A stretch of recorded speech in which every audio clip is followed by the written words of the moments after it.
This book, Ministering in Honor Shame Cultures, and I'd like to do that one more day this week. What I did last time was talked about several verses in Scripture that talk about honor and shame, what I had taken from the appendix of that book. What I'd like to do today is use another appendix from the same book that goes through several stories in the Scripture that talk about honor and shame. And I'm just going to read basically what the book says here in the appendix. So I'm very much borrowing this from Ministering in Honor Shame Cultures by the two authors you can see right there.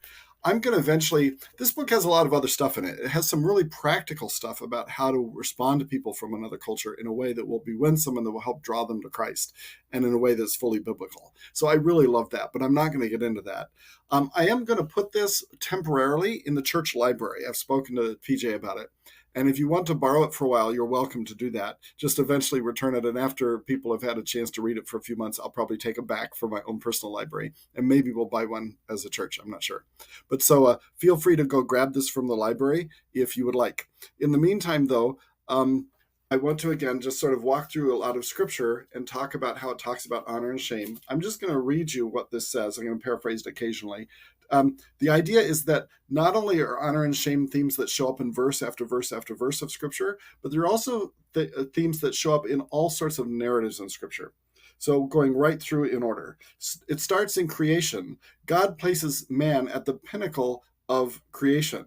Remember Psalm 8:2, you've crowned him with glory and honor. So man starts with great honor, not because of what he does, but because of who he is as the creation of God in God's image.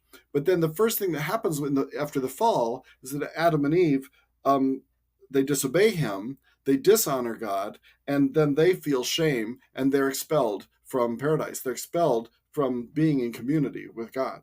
And so right away, it's a picture of the shame of sin and the honor we had with God before that shame led us to be cast out. The very next chapter, Cain kills Abel. Why? Because he feels dishonored when God doesn't accept his sacrifice, when God disregards him. And so his status envy, his envy of the honor that Abel's been given, leads him to kill his brother. A little bit later in Genesis 11, we see humanity building a tower to the heavens, trying to build a name for themselves and exalt themselves to a position of great honor above God. And then we see Abraham. God calls Abram, and what does he promise him? It says here, he calls him to a position of grand prominence, a great nation, an abundant family, divine blessing, mediation of universal blessing. I'm going to use you to bless all the nations on the earth. So it was a call to great honor as being God's chosen person and God's chosen people. Leah and Rachel. I don't know if you remember this. Leah is the one that Jacob doesn't love. And so God restores her honor by having her bear the first 4 sons. And then he removes Rachel's reproach when opening her womb.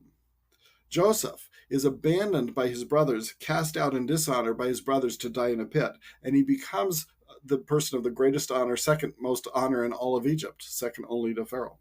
Moses becomes a fugitive shepherding in the desert. And then he confronts and overcomes Pharaoh, the symbol of the most status and the most honor there is. God exalts one and puts down another. He takes somebody who's in a shameful outcast position and brings them to a position of honor, or confronts the honor of the world in a way which brings it down. Job, his entire family rejects him and alienates him, but God at the end restores his fortunes and his social standing. And Israel in general is pictured as being a helpless orphan, and then God turns it into his precious and beautiful wife. That's the picture in the Scriptures in Isaiah, or actually this says Ezekiel 16 talks about this. Okay, Ruth and Naomi. The book has a whole chapter on Ruth, which is really interesting, which shows how the whole story of Ruth and Naomi makes so much sense in an honor-shame context. Ruth and Naomi were in a place of shame because of the death of their husbands, and they had come back to the community and weren't necessarily going to be accepted back into it fully because of where they were. But Ruth is given honor through Boaz becoming her kinsman redeemer. And it's a wonderful picture of Jesus because of the way he brings us back into, or even into a place of greater honor than ever before with God, making us adopted as God's children through what he's done.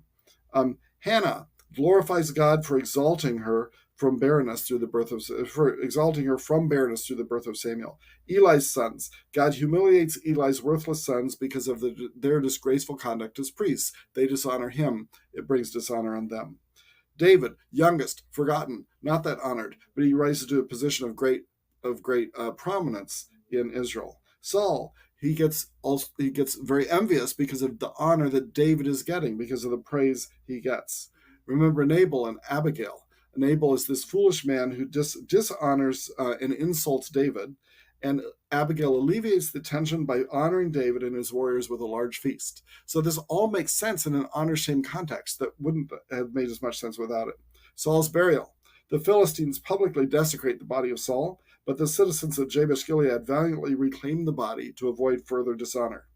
Michal, Saul's daughter and David's wife, despises David for, quote, shamelessly celebrating the ark's entrance into Jerusalem, but is disregarded as being less than the servants. Mephibosheth. The book also has a whole section of a chapter on Mephibosheth, who was the crippled grandson of the deposed Saul, in a place of great dishonor. But David honors him and brings him right to his very table, which is a place to say he is being granted honor by me. There's another place in 2 Samuel 10 where David sends servants as a gesture of honor to Hanan and the Ammonite king, and then he greatly shames them by cutting off their beards and garments and sending them back home in dishonor, and that's basically his declaration of war. When Nathan rebukes David for Bathsheba, he rebukes him for scorning and despising God, and he predicts the humiliating demise of David's reign. Tamar and Amnon. Tamar remains in desolation after her brother Amnon violates her and then refuses to marry, bringing her into great shame. Shimei brings dishonor and insults against David, but David refuses to retaliate against his verbal and physical insults when fleeing Jerusalem and instead trusts it to God. Uzziah, a king who enters God's temple despite the priest's warning, so God removes his honor by afflicting him with leprosy, which makes him an outcast. Daniel escapes imminent destruction and ends up being a prominent Babylon official. Over and over, these pictures of how God brings one up to a place of honor and brings another one down. Nebuchadnezzar, boastful king of Babylon, scornfully treated like an animal until he finally honors and glorifies God as the sovereign king who grants honor and splendor. Esther and Mordecai, they become prominent leaders in the Persian Empire from being despised and facing imminent death. Hosea and Gomer. Hosea, as an act of prophetic judgment, marries an unfaithful spouse to symbolize Israel's disgraceful unfaithfulness to God. Nehemiah returns to Persia to repair a dilapidated and disgraceful Jerusalem. When you see things through the eyes of honor shame, you realize that it's all the way through the scriptures. In the Gospels, Mary, a young virgin, greatly favored by God and given birth to and gives birth to the Son of God, Son of David. The leper. Jesus cleanses a leper who's with a mere touch, allowing the leper back to enter the temple and offer sacrifices and become a member of the community again. There's a widow's and a dead son. Jesus erases the shame of widowhood and death by raising that widow's son in name. Remember the woman who he went. This book also talks about this. The woman who visited Jesus while he was in the house of the Pharisee, and she was wiping his feet with her tears and weeping and she was a sinful woman, it says, and the Pharisees, there was a whole honor shame thing going on there. She was an outcast, she was sinful, she was dishonorable. They were thinking that he was becoming dishonorable because he was associating with her, and he turns it around and says, no, God is here to raise people back to honor through forgiveness and through removing their shame. And he actually says, you're the one who'd be ashamed. You did not treat me as you should have as a host. The Gerasene demoniac. Jesus cures a naked, demon-tormented man living in the tombs, thus greatly increasing Jesus' own fame. Jesus heals and purifies a woman subjected to 12 years of incurable bleeding, and he honors her with praise. Zacchaeus, he graces a short tax collector on the periphery with honor by entering his house. That makes a lot more sense when you see that the very fact of entering his house was giving him honor. In the parables, when the regular folk are too busy to eat, the master invites all the poor and the blind and the lame.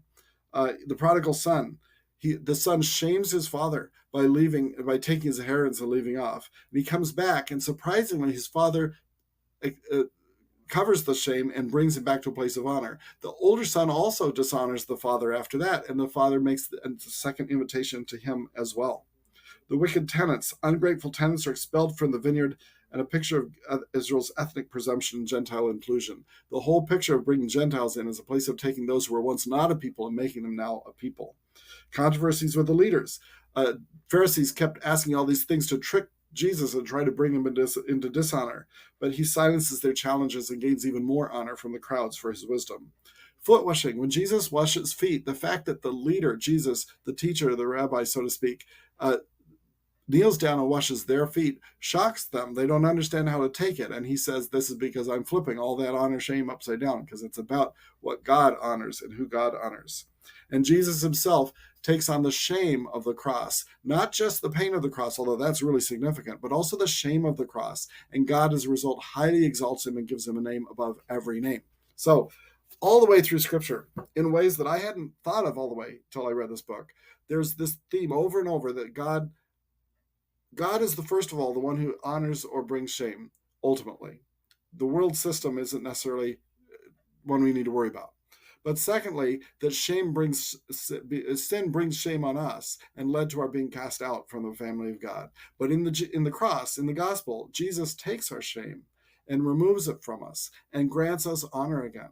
And that's just as much a part of the great salvation of Christ as what he's done in terms of our legal guilt before God. Both are true. And I love that picture. So this is a book I recommend if you're interested in reading it. But even if not, I've tried to give you the scriptural basis for it, and that you can take and think about whether or not you want to read the book.